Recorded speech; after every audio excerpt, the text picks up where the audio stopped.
та Бурят улсын Кабаны оройнд зочилбол шинэ Энхалуг тосгоны Энхалуг гэр музейд заавал тухлан садарэ. Уг музейг зэрэгэлдэх Корсакова тосгоны уугуул Надежда Цэринова үүсгэн байгуулжээ. Надежда Цэринавагийн төрөлх овог нь Халиуева юм. Одоо хамт музейн талаар тэрнтэй ярилцъя. Энэ музейг бид 2012 онд Надежда хэмээх кафе барьж байхдаа хамт байгуулсан. Ингээд 12 дахь жилдээ ажиллаж байна. Өөрөөр хэлбэл 2013 онд үүд хаалгааны эсэн гэж тооцвол 12 дахь жилдээ ажиллаж байгаа эргээ. Музей нэх тухай санаа хэрхэн төрсөн бэ? Шууд музей нээгээд нэгээгүй нь ойлгомжтой шүү дээ. Ямар урьдчилан нөхцөл музей нэх санаанд хүргэсэн бэ?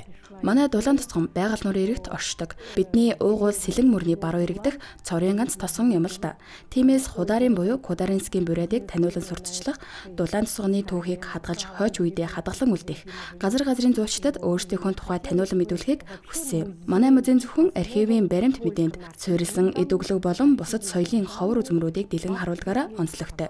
Энхалуг гэр музей нь Энхалугийн түүхийг өгүүлэх том модон гэр бүхий музейн зохицолбор юм. Манай музей нь угтаа Энхалуг болон байгаль нуурын орчмын бүрэн түүхийг өгүүлэх газар юм. Анхлан манай тосгонд Бурят түмэн зөнхлөн оршин шуудаг байсан болохоор архивын баримтад манай тосгоныг Йонхолог гэмийн тэмдэглэн үлдсэн байдаг. Йонхолог гэдэг нь маш хол гэсэн утгатай, Йох гэдэг нь их, Холо гэдэг нь мэдээж хол гэсэн үг. Худаарын Бурятуудын соёл ахуйн бүрдүүлсэн гэрийн хажууд Тимофей Григорьевич болон Фекла Кирилловна Кожевников нарын амьдран суудаг байсан Орос байшин байрладаг. Энд ширмэн индүү, ээрүүл, ойдлын машин болон самавар гэд Орос ахуй гэлтгсэн үзмрүүд та бүхнийг угтах болно.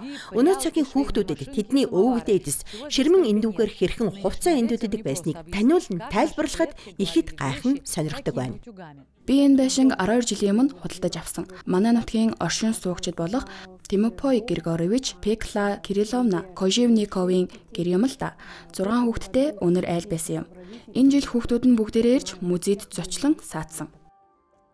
Та тэдний гэрийг ийхүү музей болгон хадгалж байгаа мó? Бүх үзмрүүд нь яг тухайн үеийн амьдрал ахуй гэлтгэж байна. Тэр дэгээ хүртэл бас түүхийн гэрч болон үлджээ. Тийм ээ. Та яагаад энэ хэвээр нь хадгалан үлдээхэр шийдсэн бэ? Засварлан өөрчилсөн үү?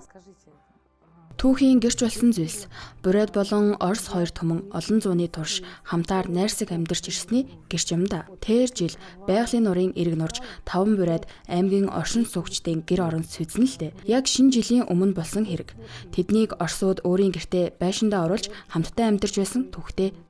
Гайхалтай нөхөрсөг түүх байна.